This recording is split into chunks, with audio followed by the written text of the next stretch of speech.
what does self-compassion mean instead of self-judgment? What does it look like to wake up in the morning and write in lipstick on your mirror, I am enough. I am enough. Just, I'm enough. And every time, we want to judge ourselves for what we're doing in business or with our children or the way we look or, how much have we exercised or our weight or all the things, if we just have compassion, I like to say for you and for myself, I like to say, look at how far we've come. Look at the journey we've been on and honor that, show honor and grace for the journey. And to me, just looking back and going, oh my gosh, I've come so far. It helps me be gentler with myself, not have that huge self-judgment.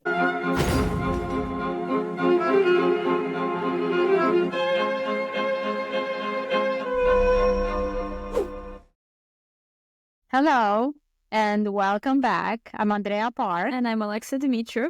And this is Alive Again podcast, is a podcast where attorneys and other professionals meet to discuss real life experiences that shaped their journeys, because being alive, it's not only about existing, it's about the purpose and the meaning that we choose to bring to our life every day.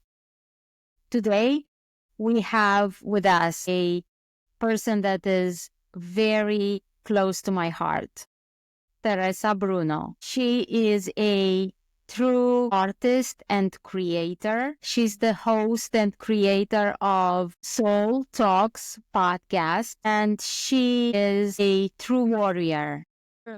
She was able to transform grief into hope and loss into opportunities. And we are so grateful to have you here with us. Thank you so much for being here and well. Well, thank you both, Alexa and Andrea.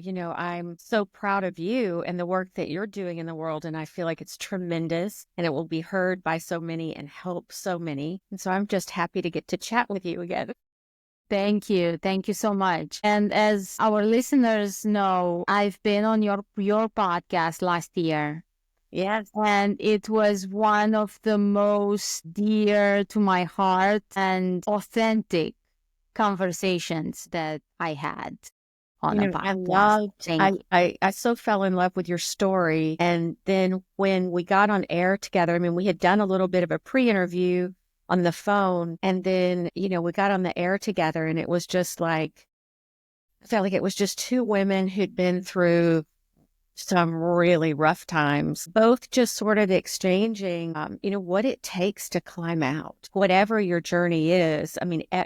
Andrea, you've heard me say this. I come from a position of believing that everybody is surviving something, and what I'm surviving is very different from what you're surviving, but darn, the pain is, it's a shared pain. It's immense. And the tools that we learn, you fought so hard in your own journey to find those tools to read, and to be on this spiritual path that has taken you in a different place than you ever were before. And I'm the same. So we're comrades there. Yeah. Yes. And of course, as you said, on a totally different level, but our lives shattered and we were able to somehow find the courage and strength and trust in ourselves to overcome and move forward and inspire other people. We're still finding it day by day, Oh, yes.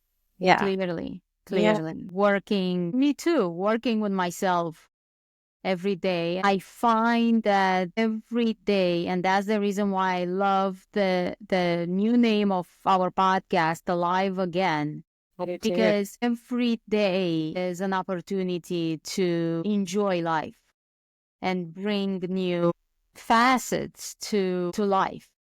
And I love one of my favorite teachers, best teachers of my life is the poet Maya Angelou. And she wrote, I think she said, "Oh, I love this day. I've never met this one before." And when I get up in the morning, it doesn't matter, like I'm in a cloudy, rainy day today and I've got a brand new puppy and I have to take her out every hour and 15 minutes in the pouring down rain, trying to potty train her. But I love the idea of, okay, I lived yesterday and I did all I could do, to make positive steps in this life and hopefully be good to all the people I care about, hopefully to live my life in service. But I got up this morning and I haven't seen this day before. What's going to happen on this day? And I only get this day once. So yeah, Yeah. alive again. Yeah. And because we're alive again, I want to ask you, because I know that I lost everything I worked for in about a week. Yeah. Again, on a different scale and different levels, world, everything that you knew was your normal, you lost in about a couple of months, correct? I If I did. I remember. did. I had a jewelry design business, a fine jewelry design business that had happened like a fairy tale in my life in the fashion world. Alexa, you can relate to this. And it came about in just the most unexpected way. I was running a sizable marketing firm. I'd had the firm for, at that point, probably about 10 or 12 years. And I did most of my commercial film work in LA at the time. So I would take my kids out there for months at a time and we'd do lots of work for corporations. But my creative spirit wasn't fully at work in the marketing business. And I just felt this drive to do something else. And so I began hanging out in the jewelry design district in LA, which at the time was just enormous, only with the thought that I was going to create jewelry for myself because I had this extremely stylish grandmother and mother. And I just loved the way they styled themselves, but I wanted to do something, as we all do, next generation. We think, oh, they're beautiful, but I can be a little cooler kind of thing. And so I was like, okay, ladies, y'all are great, but I'm going to edge this up a little. And so I just wanted to create designs for myself. Well, the long and the short of it was after 2 years of asking every question I could in the design district and buying pearls and learning to buy little bits of diamonds and figuring out a unique tying method and just trying to make something that was unique to me. I showed my designs to a friend of mine who was in the jewelry business. And I had 30 designs and I didn't know anything about, how you carry jewelry around or how you showed it. I had kind of a tattered piece of black velvet that I stuck down deep in my old Louis Vuitton bag. That was what I had with 30 pieces. And she goes, oh, I really think you've got something. I know this woman in New York. She's a tastemaker. Her name's Janet Goldman. She runs this huge salon that, has promoted and kind of made a lot of the major jewelry designers of our day. And she said, I want you to go show your pieces to her. Well, I'm really bad about taking a dare. Don't dare me to do anything, please, because I'll do it, especially if I have, that edge. It's like, oh, I'm going to win it, And so I really very stupidly went to New York on a dare to meet with Janet Goldman. And I got in there and I went, my gosh, the universe is kicking my butt. I am so out of my league. What am I doing? Her space was gorgeous. And on all the walls were these huge cases, and every single case had the most exquisite jewelry I'd ever seen. And every name was one I'd go, oh my gosh, I saw that in Bergdorf's. Oh my gosh, they're really big at Saks. It was like, it just all came over me. I felt so little. So Janet came out and she was austere and didn't talk much, flaming red hair, down to her waist kind of thing. And she started picking up all my designs and she said, darling, you have a made hand. Well, I didn't know what a made hand was, but I got it conceptually. She was saying, you know how to make your hands and your creative spirit, your mind, create a good thing. And so she said, I want to represent you. Can you get me, I think she said, like, can you get me 50 or 60 new designs in 6 weeks? And I just cracked up laughing and said, Janet, I'm not incorporated. I'm not a business. I don't even know how to manufacture. I don't know how to purchase for manufacturing. I mean, Alex, I'm sure you're right in the middle of all that kind of thing as well. It's one thing to make a one-off. It's another thing to make 60 of one thing. And so I just left there going, what have I stepped into? And I apologized to her. I said, you know what? I'm so sorry for wasting your time. I came here on a dare and I shouldn't have done that. I really just, it was my ego. I wanted to be validated, and I'm really sorry I've wasted your time. So the long and the short of it was I met a friend. She is in PR for fashion. And she was in the middle of a meeting at the New York Times office with two amazing young editors who wrote about fashion and jewelry. And I plopped down with my sad story. I've just completely humiliated myself. And they were asking me some questions. And I was like, yeah, it's because my grandmother. And, I was just telling them, and I was just like, what have I done? I'm so embarrassed. So probably that week, one of those editors called me back and said, can we write your story? And I remember I was driving in my car and I pulled up to a barbecue place to just kind of listen and go, okay. And I assumed it was a blog. Well, here we go. 2 weeks later, I'm on the front page of the Sunday Times style section with a quarter page article that said, not your grandmother's jewels. Well, remember, I still don't have a business. I'm still not incorporated. Mrs. Obama sees the article. She wants to wear the pieces. In order for her to wear the pieces, I have to incorporate. She wore the pieces to a state dinner at Chile. And remember, there's still my 30 pieces tucked in my raggedy velvet, that it's going to the White House. I did package them better. But when that happened, fashion bloggers, were very curious, wanted to know who she was wearing. It's a domino effect when you get that kind of press. Yeah. And so within a couple of weeks, there were probably, I don't know, 40, 50 stores who were asking for the line. So it was a life pivot. It was like, do I have the personal funding to really launch an 18 karat fine line? How fast can I learn about manufacturing? How fast can I hire staff? What does this really mean? And I have this very successful marketing company over here. So it was just a really intense learning experience. The press drove the business beautifully, honestly, for a few years. Not me personally, but the jewelry got worn by lots of celebrities, and it was on the cover of almost every major fashion mag here. And it was expanding. We were growing. I opened a salon in Houston, and it was like a fairy tale. It was like, how is this happening? This is crazy. It wouldn't stop being, the growth just wasn't, it was just kept getting bigger, and I kept refining designs, and people kept buying, and I kept going, I don't even know what I'm doing. I'm completely self-made. And I was running this big marketing business. And the truth of it is, I was traveling all the time. I thought I had a team in place that could really run this business and really run this business. And without my knowledge, there was really deep fraud that was happening in the jewelry business. And it had been going on for 2 years. The books were presented in such a way that it was completely invisible. But then all of a sudden, American Express called me and said, you owe us $250,000. And I went, what? How's that possible? I just have my one little card. And, there were like 7 fraudulent cards to American Express. There were high interest loans. There was debt like crazy. And it was as sad as it was, because it was this great rise. It was a fairy tale rise in a business that's hard. The jewelry business is hard. And I had a choice, can I bankrupt, or do I shutter the business and try to pay off all this debt? But there was no way. And my choice was to pay off the debt because I felt like that was the honorable thing to do. But there was no way then to have the funds to keep creating the line. So I did choose to do that. And that started, just this role inside of me. And I know as a woman in business, Andrea, you probably have felt some of this. I had never really failed in life before that. Not big. I mean, this was like a really big, all over social media, big failure. It's good that you got a call from the American Express, not from the attorney's office. Isn't that the truth? Because it would have gone on longer. But anyway, it just started. I just was covered up with shame and humiliation.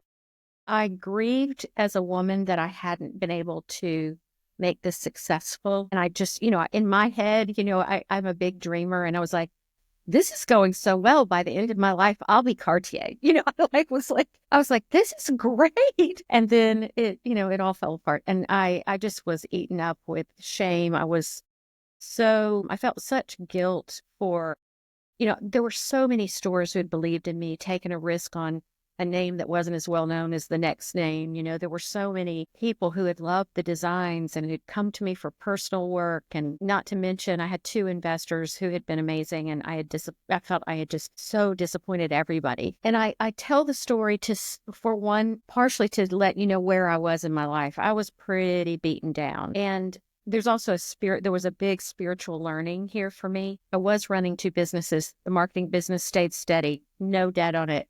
It was running beautifully and it kept running beautifully. But I think sometimes in life, we need to slow down and ask ourselves the question, are we present?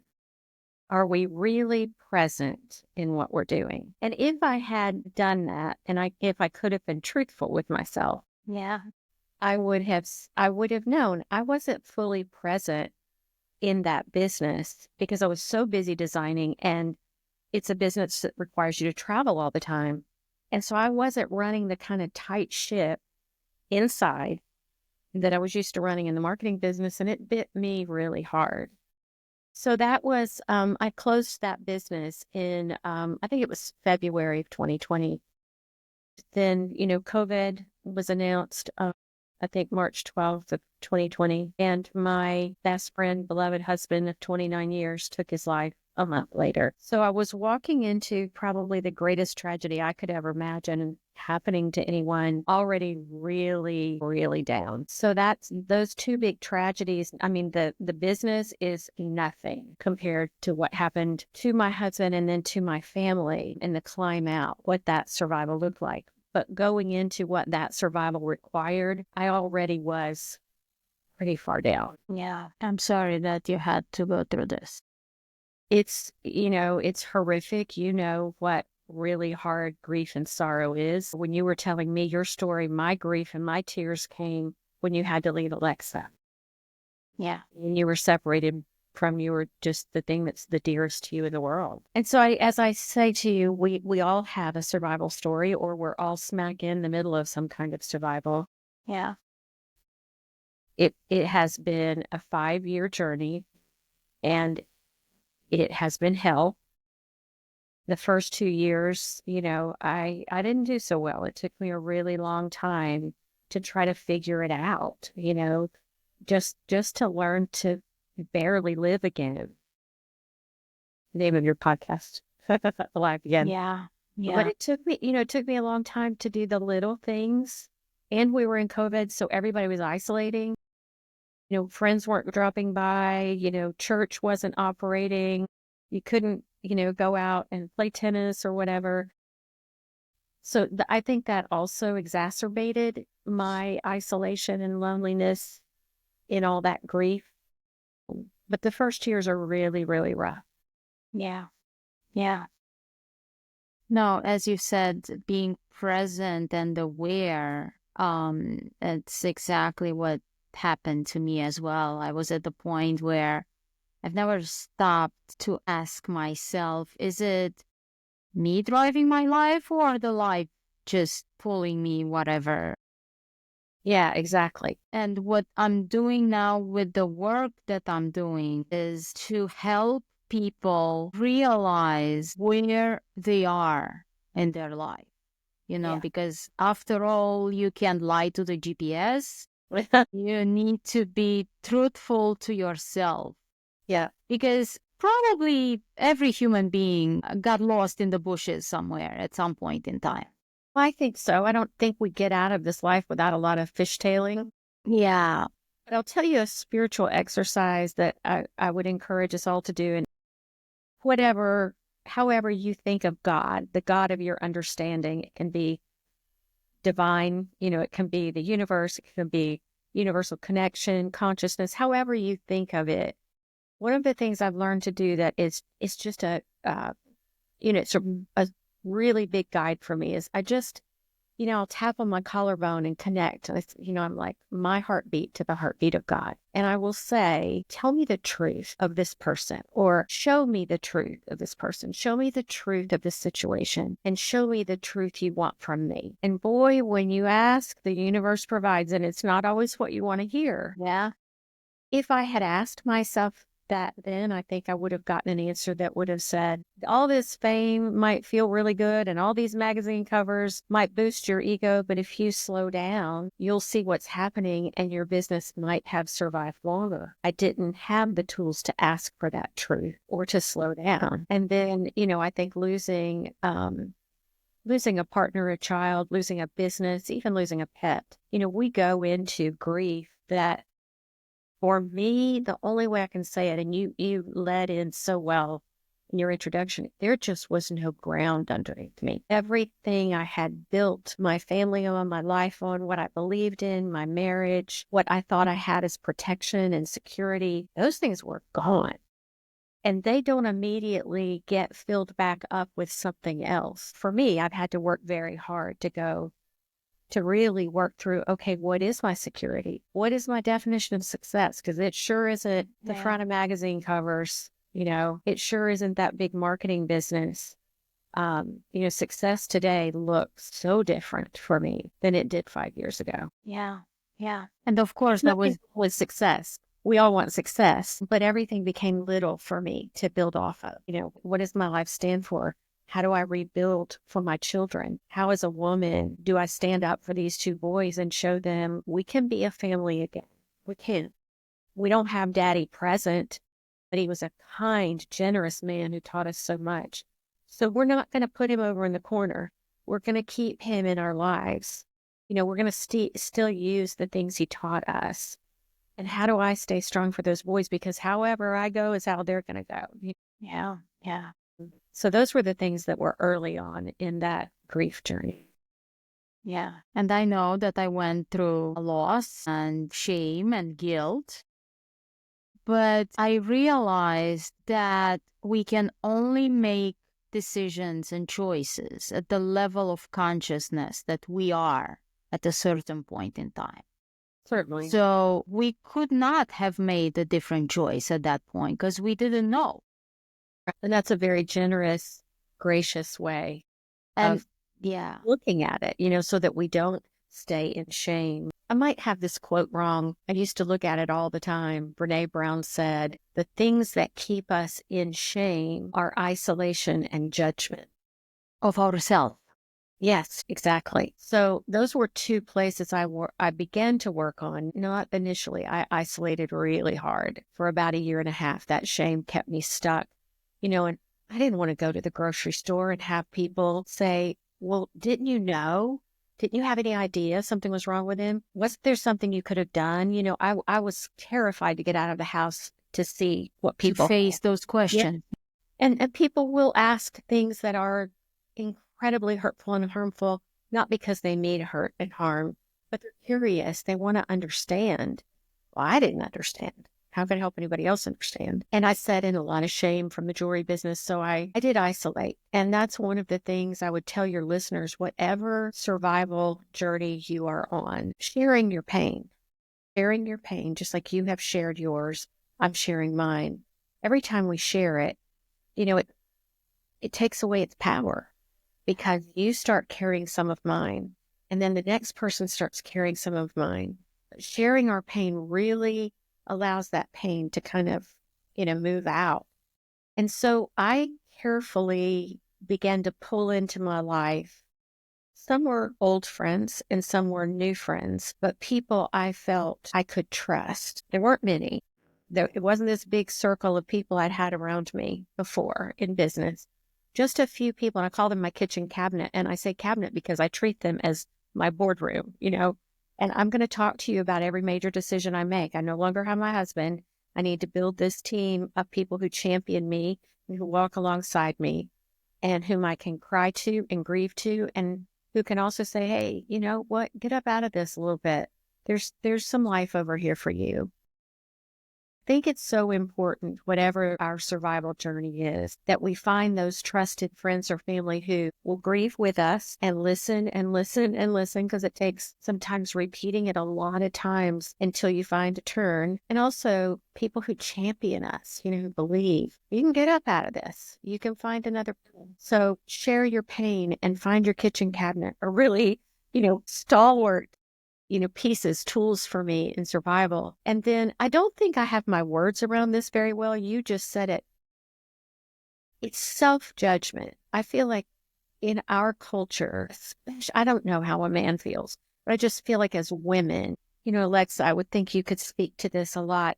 In your journey, we judge ourselves so harshly. We are in this, I think, social media. I use it like anybody else does. It's our yellow pages of today, you can't not do it. And yet it creates this perfectionist expectation because what's on social media isn't really, it's not the raw, messy bits. It's the more beautiful bits. And I've really studied a lot this last year, especially. What does self-compassion mean instead of self-judgment? What does it look like to wake up in the morning and write in lipstick on your mirror, I am enough. I am enough. Just, I'm enough. And every time, we want to judge ourselves for what we're doing in business or with our children or the way we look or, how much have we exercised or our weight or all the things, if we just have compassion, I like to say for you and for myself, I like to say, look at how far we've come. Look at the journey we've been on and honor that, show honor and grace for the journey. And to me, just looking back and going, oh my gosh, I've come so far. It helps me be gentler with myself, not have that huge self-judgment. And like Brene Brown said, it is that judgment, that self-judgment and isolation that keeps us in shame. So the shame can start to fall away, I think, when you think about it a little differently, sort of rewrite the story. Yeah. And you know that I have my teaching technique that is called Apple. I do. I love it. And it stands for awareness, perspective, presence, letting go, and empowerment. Yeah. And the hardest in this for me was letting go. Yeah. Because letting go is made out of acceptance and forgiveness of myself. Forgiveness for yourself. Yeah. I just talked over you. Wanted to make sure your audience heard that. Yes. For myself. For yourself. That's beautiful. 100% agree. Acceptance and letting go are, two sides of one coin. Yeah. Because I was able to accept what happened. I was able to forgive people, but was very hard. And I cannot say that I'm completely healed in that area. Hard to accept and forgive myself. 100%. I'm right there with you. To me, I can forgive. I can even give the person who created the fraud.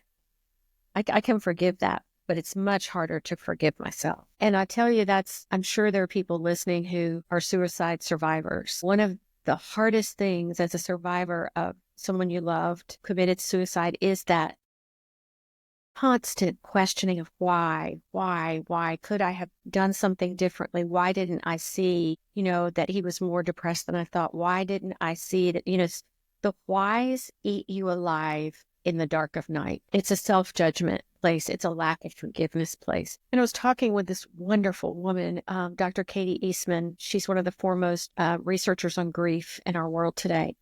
And, she just sat me down because I said to her, okay, you've been doing this for 35 years. You know exactly how to counsel somebody in grief. I'm 5 years in and I'm still in grief. What would you say to me? And the first thing out of her mouth was, she said, you'll never know why.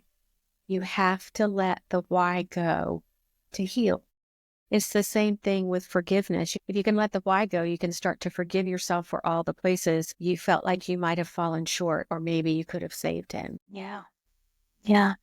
That's going back to what I said earlier, how I coach myself out of that limiting belief that I could have done something different is I could not have done something different because at that point in time, I didn't know better. I probably didn't have the courage to stop and ask and change things. Well, I think we get on we definitely get on the little rat wheel in business. And, the deadlines, the money coming in to pay the staff, the overhead, they begin to drive us more than our spiritual, our deep spiritual truths. They override it. And that's, when you get deep in meditation and prayer and quiet, you can hear spirit speak. Would you mind? I know you're the interviewer, but can I ask Alexa a couple questions? I grieved for you as a young girl, going through what you went through with your mom being incarcerated and how alone you must have felt. And as we're talking about forgiveness, where did you sit in that with your mom's journey? So when she first got in, we didn't speak for, what was it, like 6 weeks, because she wasn't registered in the system, and because of her long name and difficult name, it wasn't registering, and there was just a big oversight in that. And the first time we spoke, the first thing she said to me was, "Please forgive me." No. And I never, ever, ever, never felt any kind of grudge, or it was just what is. And you were what, 15 or 16? 15. I had just turned 15. And I said that there's no forgiveness here. That was not upset at you from the beginning. I knew somehow, I didn't consciously know why, or it wasn't a conscious choice, but I sort of knew that it wasn't my fault, and it just is. That's a really big concept to understand at 15. That's a huge awareness. And I suspect you'd never not talk to your mom for 6 weeks. Yeah. Like, that's a long time for a little girl not to talk to mama. Yeah. I mean, I think this whole life, the hardest parts of my life happened at such a perfect time, because I hadn't at the time necessarily formed my own personal beliefs yet. I haven't really planted any seeds of understanding or belief or knowledge or anything of my own yet. And those kind of experiences, especially because a lot of them I was alone in, they really helped me form my own seeds of belief. And we watched the movie Inside Out 2 a few weeks ago. And in the movie, they show beliefs as a little river. Yeah. And the ideas, the little marble of idea, goes into the little river of your consciousness, and it grows into a beautiful tree of belief. Right. And I feel like because of that perfect timing, I really grew some really positive beliefs. I don't know if I'm expressing myself correctly, but I'll tell you what comes to mind as you tell me this, because your mom was in prison and she was going through almost the same thing. This incredible spiritual awakening was happening within her. She was beginning to question many of her core beliefs as you're over here at 15, kind of paralleling her. That's really, really fascinating. Yeah. And again, the good part was that I didn't have any beliefs that I had to destroy and rebuild. Yeah. That's what I'm trying to say. Yeah. I started basically fresh. And I grew new beliefs instead of destroying and rebuilding. Yeah, which your mom and I have. Yeah. But I would also say, Alexa, you had a core self that was very evolved, that clearly operated sort of in a pristine kindness. I mean, for you to, your mom, your mom was taken to prison, your whole life fell apart, and you had no blame for her. You had absolute open arms, mama. There's no need for forgiveness. That's a very evolved 15-year-old. Yeah, and I it took me a while to understand that, because at the time I didn't have people around me who were in the same position as me. I was very much alone in that experience, and I was literally alone, like literally nobody around me that was experiencing the same thing that I had really spoken to. And only after she came out, I realized that if I didn't have a good head on my shoulders, I would be in a very different place. Yeah. And the normal thing would be a big rebellion, an acting out. Yeah. I think most people in your position would have turned to substances, turned to sexual acting out, dropped out of school. You did all the opposite. You thrived, right? Yeah. Yeah. Congratulations. I did the opposite somehow in the extreme way. Yeah. Because I neglected school, which was not great for my business and for my sewing and for learning and growing, which I acted out in my own ways, I guess, which turned out to be good, but yeah. It's a beautiful story, both of you together, and I love seeing you together like this, doing this podcast. It's just gorgeous what you're both doing and doing it together. Thank you. Thank you. Yeah. And it's because we get to live again and make different choices and having different perspectives on life and on success.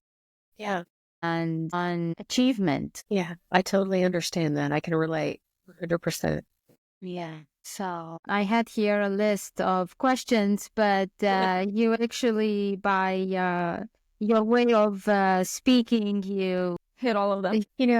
I think I would also say to your listeners, wherever you are in your survival journey, whatever your stage of grief or sorrow is, do whatever it is your body and your spirit calls you to do. Everybody around us thinks they have the answer for us. They'll say, oh, no, don't cry. Go get busy, or go exercise a lot, or take a walk, or, don't eat too much. Oh, eat more. Everybody's got something to tell us that they think will fix us. But truthfully, I think we know within ourselves. Do you need to sleep a long time because your grief has made you tired? Sleep. Do you need to eat more right now because that's what makes you feel okay? Do that. It's a short, the things we have to do to get through the initial stages of grief don't last forever. They don't. However, grief, and, when I said to Dr. Katie Eastman, I'm 5 years in and I still have grief, one of the big learnings for me with grief and sorrow, and I don't know if you feel like this, Andrea,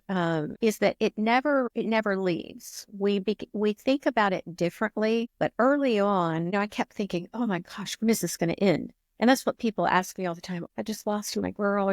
When will this pain end? Grief's a funny thing. It becomes what you sleep with and what you eat with and what you take a bath with. But you learn to put it over here in this hand, and you learn to live again in this hand. Yeah. And you keep trying to balance, okay, this still hurts really bad and this triggers me. And oh my gosh, my sorrow, I'm on the floor today. And you go, yeah, but I have a little bit more hope. I see something I can be grateful for today, Yeah.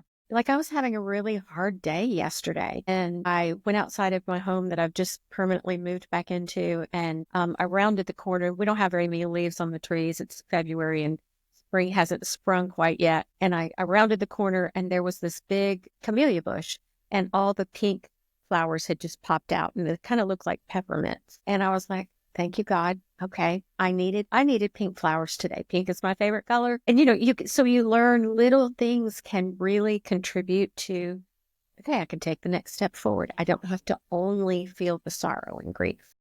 Yeah. I can still find other things that create joy or create peace. We were talking about that a few weeks ago, actually. What are some of the first steps in peace and in growth? And that's gratitude. Because no matter where you are in life, you always have something to be grateful for. Whether that be waking up in the morning, whether that be a pretty bush, or whether that be some nice snow outside. You always have something to be grateful for. And it's such a positive and energy boosting feeling. Yeah. I mean, gratitude is at the core of any kind of recovery. I think I'll tell you kind of a funny story on me. I've always lived not always, but I think kind of always, even when I was a little girl, I had just this wonderful sort of prayer connection and gratitude, especially for nature and outside things. That and classical music, those were the things that were beauty for me. And after James died, I was like, oh, if I see another coffee cup on Instagram with be grateful, write your journal today. I'm going to be sick. It was just too packaged, I knew I couldn't change because I wrote 3 things I was grateful for that morning, or I thought that. And so my gratitude initially was really defiant. It was like, yeah, I'm going to be grateful for something because grief is not going to kill me. And I knew just in the moment of saying, okay, I'm grateful that I got up and I opened the drapes today, because the first 2 things I tried to do every day just to survive were to open the drapes. And we had a really pretty view where we lived of the mountains. And that would turn my spirit toward God. That would turn me to a place of going, I love these mountains. And so for just a second, I wasn't thinking about myself and I wasn't thinking about the grief. So even though I was defiant in the gratitude, I quickly learned every time I found something to be grateful for, I wasn't thinking about the grief. So I had a defiant gratitude at first. It wasn't a beautifully packaged, oh, sweet gratitude, Yeah. but it Yeah. worked. It worked. It's all about perspective, Yeah. because we can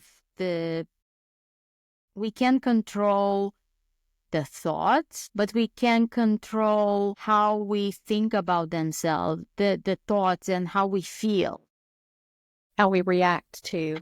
how we respond to the thoughts. Yeah. You can't control what's coming at you, but you control how you react. Yes. And going back to forgiveness, that doesn't mean that we forget No. what No. happens. No, it doesn't. Because a lot of people are afraid to forgive because they don't want to forget. You can forget something like that. No, you But can't. you can change the perspective of seeing, rewriting the story. Because what hurts, it's the emotion that was written in the body. And that hurts Mhm. every day. And every day we go there. And every day we feel it. Mhm. But if we rewrite the story, we rewrite the emotion, we don't forget, but we look at it, as you said, differently. Yeah, And it hurts less and less. it definitely does. I do. You hit on a lot of big points with what you just said. I know we don't have a lot of time left, but I'll hit on a couple of things. I think you sit in sort of a no man's land when someone you love has decided not to live anymore. And it takes a while to figure out how to hold on to that love and to forgive them for leaving you, forgive them for leaving your children, forgive them for taking the greatest love of your life away, the security, the protection. It takes a while to figure out what that kind of forgiveness looks like. And everybody has a different belief about where people go from here, what is going on in the spiritual realm that we can't see. But I definitely came to a place where I could really have compassion for James and for what he must have been going through and forgive him leaving, but hold on to his life. That's kind of a funny way to say it. And I talk to him in spirit realm all the time. I'm like, okay, Andrew really needs you today, baby. You got to get busy working on him. He's having some struggles. Or I'm like, help me see the truth of what I have to face today. Should I sell our house? Should I but I really lean into him as in spirit, and that may sound crazy to a lot of your people, but I feel like he still walks alongside me and helps me. Yeah, definitely. Yeah, but you said something else that I wanted to touch on. Oh, the rewriting thing. I definitely believe in rewriting our stories, rewiring. Alexa, you were talking about it. Your mom was talking about it. Old paradigms, limited beliefs that we've had. And I feel like people get really caught up in that and they think, oh, it's just so hard. How can I do it? How do I do it? And I've learned it's really not as hard as we think. It's a decision. It's a decision to rewrite whatever that particular belief system is. When we dig deep into our childhoods, I didn't come from a happy home. There was a lot of abuse in my childhood. And I began to see in my survival journey, it had nothing to do with James. It's just a deeper spiritual walk where I had often attached to people who were either bullies in work or people who did abuse me. It wasn't the same abuse I had as a child, but there was a connection. And so I began to work with a spiritual mentor and said, I'm rewriting this. I'm stopping. This ends right here. And not only am I rewriting my life forward, I'm rewiring the way I look at it. It's kind of like, reprogramming a computer. I think we have all these codes inside of us that are our limiting beliefs, the things that hold us back, things from childhood, things from our parents. But it's not so hard to let it go once you make the decision. Yeah. It's like spirit comes in and the light turns on. You begin to see the things that have held you back and you begin to see a light forward. Yeah. Yeah.